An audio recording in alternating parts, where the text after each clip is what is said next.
Sitting at this table for one, reflecting on the days. We are back with another Deal of the Week review, and this one is one that you guys probably haven't heard of, but it's for my clients who have the money and don't have the qualifying ability, which seems to be a resounding theme. Earlier today, I was going to call the client, and as soon as I picked up the phone, he was like, so I make a lot of money and I have a lot of money, but I have shit credit. And I was like, great. Well, there's still loan programs that exist for you. Now, that wasn't this client in particular, but this is an interesting kind of loan program that we like to use called asset-based lending or asset utilization. It's basically a way for us to tell the bank, based off of how much money that you currently have across all of your accounts, whether it's 401ks, retirements, checking and savings accounts, brokerage accounts, etc. Basically the more money that you have across all of your accounts is the more proof that we can show to the bank that says, if I was to pay myself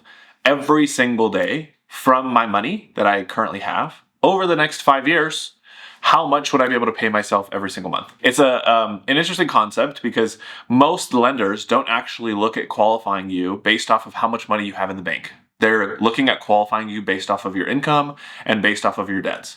So in a situation like this, the income that you have on taxes doesn't matter. If you don't have a W-2 job, it doesn't matter. This qualifying ability is solely based off of how much money do you have in the bank and can you pay yourself over the next 5 years, which in turn will allow you to actually afford your mortgage payment that you're trying to get. So this client had over $2 million in their brokerage accounts where the money's already invested. So when you have funds in a brokerage account, it's already invested into the stock market. They had it invested in, different asset vehicles, but in total was a little bit over $2 million. Now, because it's in a brokerage account, the banks want to still take into account the fact that there's going to be some sort of variability. So they take what we call a 20% haircut. So off of the 2 million, we take 20%, which is 400,000, and we subtract it out of the total. So we're left with 1.6 million. Now, from this 1.6 million, we divide that over 60 months, which is 5 years. The number that we get at the end of that time is basically how much would they be able to pay themselves over the next course of the 5 years, which would allow them to go qualify for the mortgage that they're getting. So if we take 1.6 million, we divide it by 60, we get 26,666 and 67 cents. Basically, $27,000 a month in monthly income is what we were able to use in order to then qualify these borrowers to be able to go purchase the property that they were wanting to buy. Now, purchase price on this home was $820K. They were putting 20% down, which was $164,000. The loan that they borrowed from the bank was $656,000.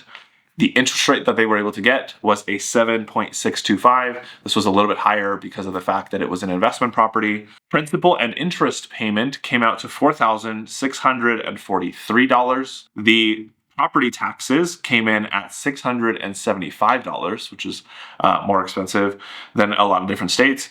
Homeowners insurance, also more expensive. We came in at $550.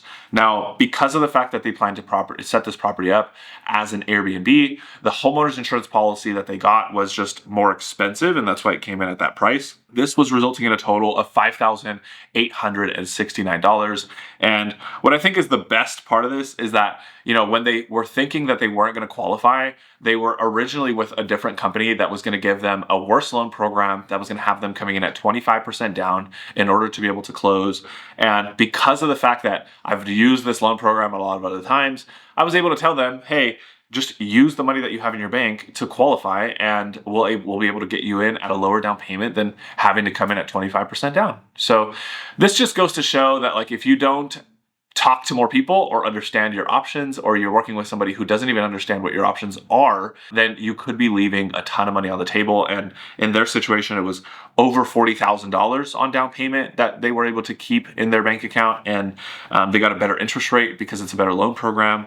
Overall, it was just a better financial deal. Like I always advise my clients, the two things that we are looking for is how can I get you into the deal with the lowest amount of money out of pocket while also getting you the best terms on the loan. And I will literally fight for you in that regard to make sure that we get the best terms possible depending on the bank that we're moving forward with. Now, if you guys want to continue to purchase real estate or buy something here in the US, my team and I actually cover the entire US for financing. You know, we just got Puerto Rico a couple of weeks ago, which I think is amazing. We're going to be able to cover Puerto Rico for my clients wanting to buy short-term rentals. But yeah, there's always a possibility to be able to get into a property. You just have to know the way that it's going to be able to work out for you. So if you guys haven't watched my other deal of the week video, feel free to click here or here, wherever it pops up. And I'm going to continue to put out more content like this for you guys, showing you some of the weird deals that we are processing every single day.